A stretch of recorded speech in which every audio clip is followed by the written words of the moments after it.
during the time of Prophet Muhammad sallallahu alaihi wasallam. This is recorded, by the way, in Bukhari and Muslim. Umar ibn al-Khattab radiallahu anhu, he was in the masjid, and he saw one Sahabi with the name of Hisham ibn Hakim.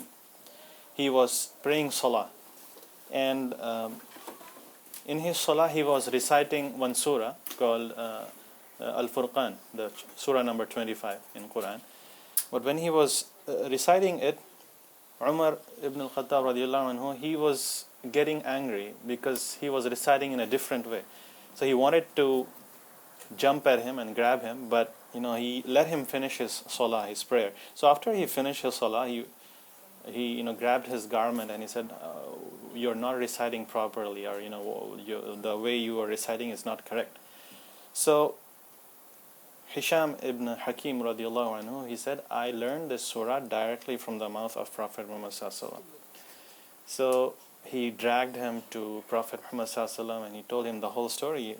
He's reciting differently. So Prophet Muhammad sallallahu alaihi wasallam told Umar radiallahu anhu, "No, let him go, Umar, and don't drag him like this." So he asked Hisham, Prophet Muhammad sallallahu alaihi wasallam asked Hisham to recite Surah Al-Furqan. So he recited, and Prophet Muhammad sallallahu alaihi wasallam said that this is how exactly it was revealed to me. Then he said, "Umar, now you recite." So when Umar recited, Prophet Muhammad sallallahu alaihi wasallam said, "That is correct too, that it is revealed to me in that way too." So, and then he said, Prophet Muhammad sallallahu alaihi wasallam, Qur'an has been revealed in 7 Ahruf. Whichever way is easier for you, you recite in that. So that was that hadith from Bukhari. But what exactly is this meaning of Ahruf? And we need to know a few things. And why do we need to know all these details? Many common people don't really know. And what benefit do we get after knowing this one? So inshallah, I'm going to cover a little bit about it. I'm not going into too much details. I think I have my pointer here. And at the end of the presentation, I want to show you some audio clips, inshallah, about different recitations, why we have these differences, and the famous scholars today, their recitations, and the popular ones, inshallah. So, Ahruf, basically, these are the various ways of reciting. These are, closely in English translation, you can see the dialects or modes of the Arabic language. So as I mentioned, Quran was revealed in 7 Ahruf. So how do they differ? I have lots of examples. I have different slides, how one word changes into another, how we pronounce it differently, and why do we have those differences in the first place. And ever since our childhood, we were told that word for word, letter for letter has been preserved. Then why do we have these differences?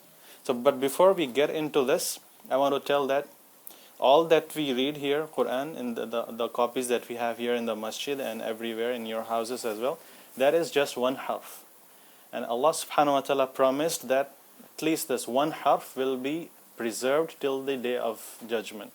It will not be, going away from our hearts or our books. It will be there.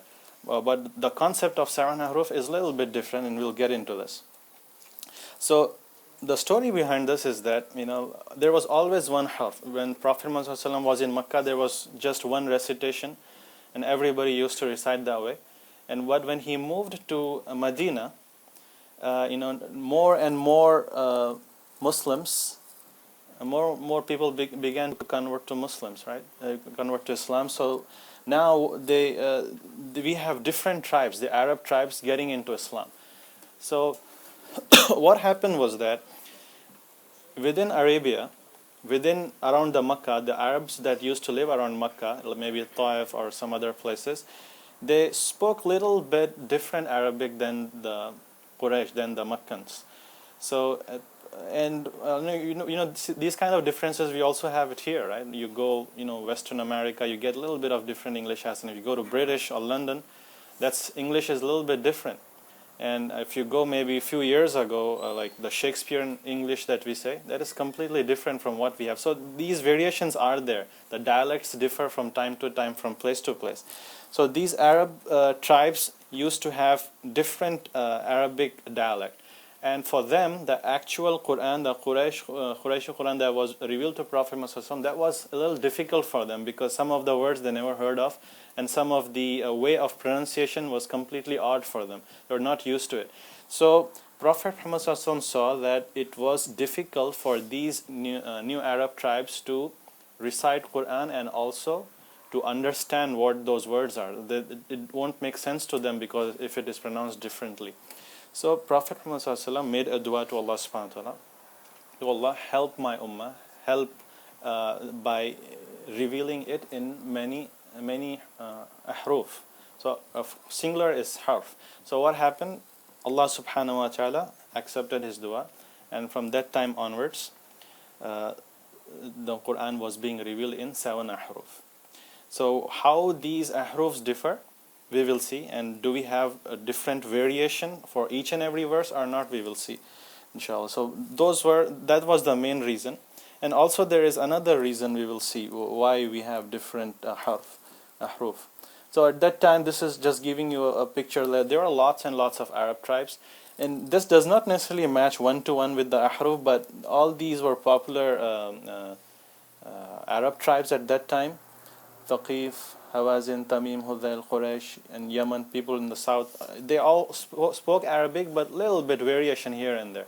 So that now Quran was being revealed in so many different ahruf that they would choose, okay, this one is easy for me, so I will recite. So when a delegation comes from different place, Prophet Muhammad would recite to them and teach them in their dialect, in the way that is easier for them. So that's the story behind it. But the original, the Quraysh one, that is what we have till now, or that's the one that we still read. And if you remember, when the Uthman's Mus'haf was being compiled, right? Uthman radiallahu anhu asked Zayd ibn Thabit and that whole committee, he told him that when you differ in spellings, choose the spelling of Quraysh. That was the top priority when compiling, and we will see how it differed later on. So that was one reason why the different ahruf came. It was easier for the tribes to really understand this Quran that was being revealed continuously, and so that they can practice as well. But also Allah subhanahu wa ta'ala took this opportunity. He tried to not only make it easy for different tribes, but these differences sometimes gave additional meaning. Like some words would be like different, or the spelling would be different, and it brings about like a new meaning. Not like opposite meanings, but it will give about like a complementary meaning, a better meaning, gives a whole picture.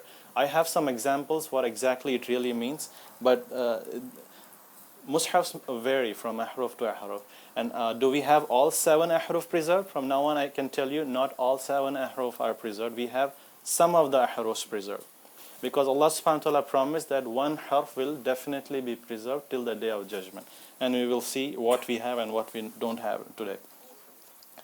So as I said, this basically sometimes the additional words or the variation of words gives a deeper meaning if we do not have, we cannot get that deeper meaning by a single harf.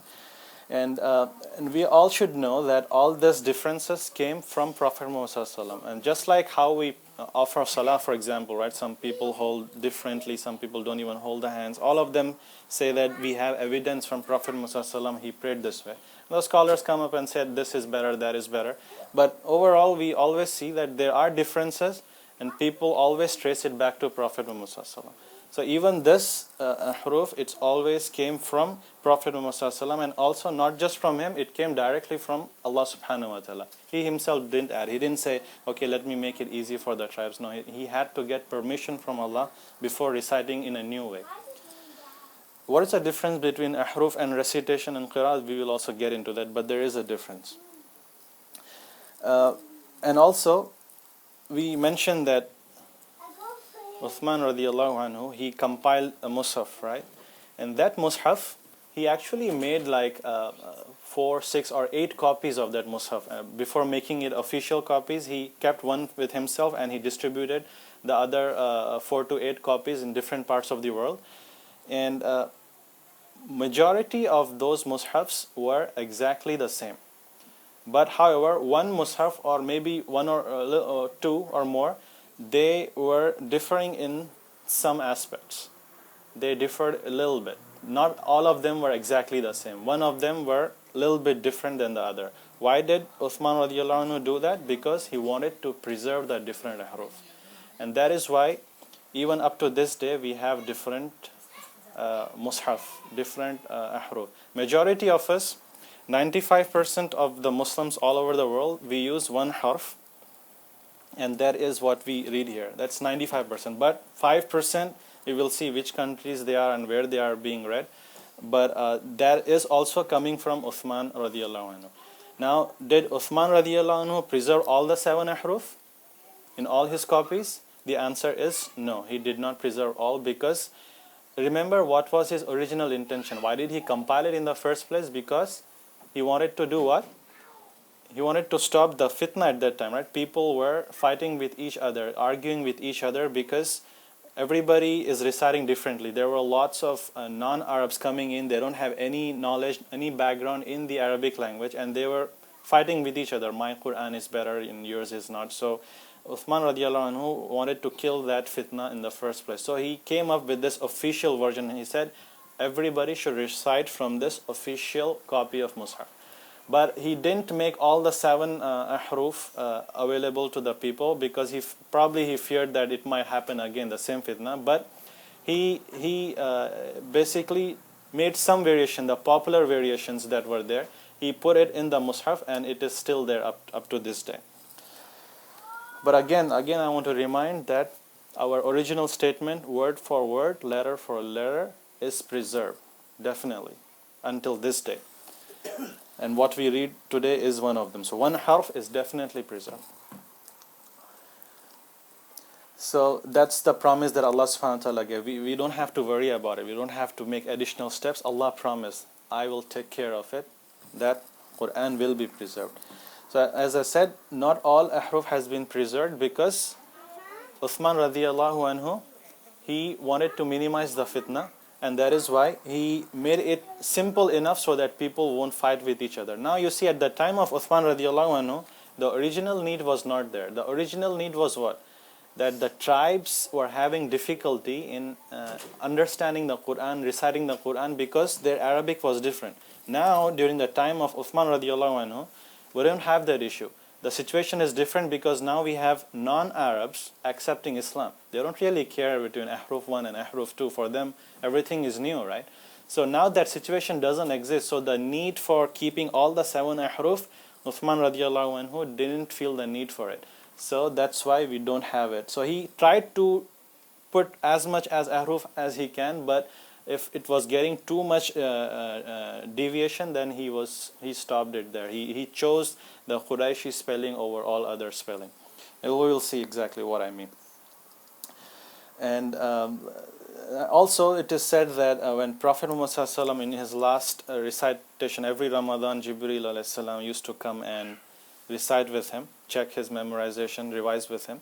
And during the last revision, obviously he would have recited in one way, one half, and that sitting, Zayd ibn Thabit radiallahu anhu was sitting with him. So that's why we say that that's the recitation that has been preserved, one half that was recited. And that was the time of Uthman radiallahu anhu, when it was finalized.